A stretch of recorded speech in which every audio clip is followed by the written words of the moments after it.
తెలంగాణలో విద్యా సంస్థలు ఆఫీసులకు వరుసగా 4 రోజుల పాటు సెలవులు వచ్చాయి. దీంతో ప్రజలు తమ సొంత ఊళ్లకు వెళ్తున్నారు. మరికొంతమంది వారాంతపు సెలవుల్ని గణేష్ పూజలో గడుపుతున్నారు. దీంతో హైదరాబాద్ రోడ్లన్నీ ఖాళీగా కనిపిస్తున్నాయి.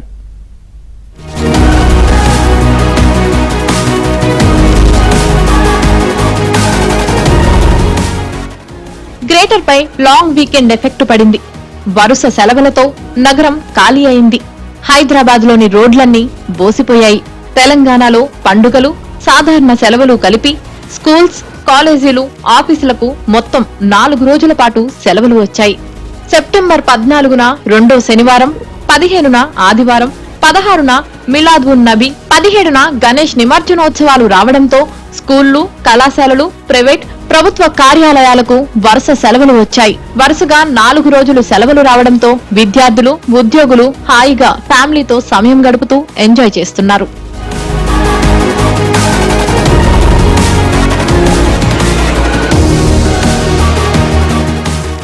లాంగ్ వీకెండ్ ఎంజాయ్ చేయడానికి కొంతమంది సొంతూళ్లు, పుణ్యక్షేత్రాలు, టూరిస్ట్ స్పాట్స్ కు వెళ్తున్నారు. మరికొంతమంది ఫ్యామిలీతో టైం స్పెండ్ చేయడానికి సిటీ శివారు ఫామ్ హౌస్ లకు క్యూ కట్టారు. ఇంకొందరు గణేష్ పూజ, నిమజ్జనాల్లో పాల్గొనేందుకు ఉత్సాహం చూపుతున్నారు. దీంతో హైదరాబాద్ లో వాహనాల రద్దీ భారీగా తగ్గింది. ప్రధాన కూడళ్లు అన్నీ బోసిపోయి కనిపిస్తున్నాయి.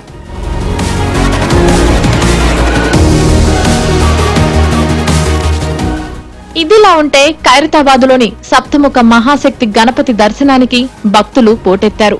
మహాగణనాథుణ్ణి దర్శించుకునేందుకు రాష్ట్ర నలుమూలల నుంచి భక్తులు భారీగా తరలివస్తున్నారు.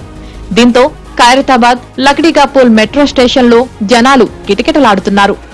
సెప్టెంబర్ 17న మహాగణనాథుడి నిమజ్జన ఉత్సవాలు జరగనుండటంతో స్వామివారి దర్శనం కోసం భారీ క్యూ కట్టారు.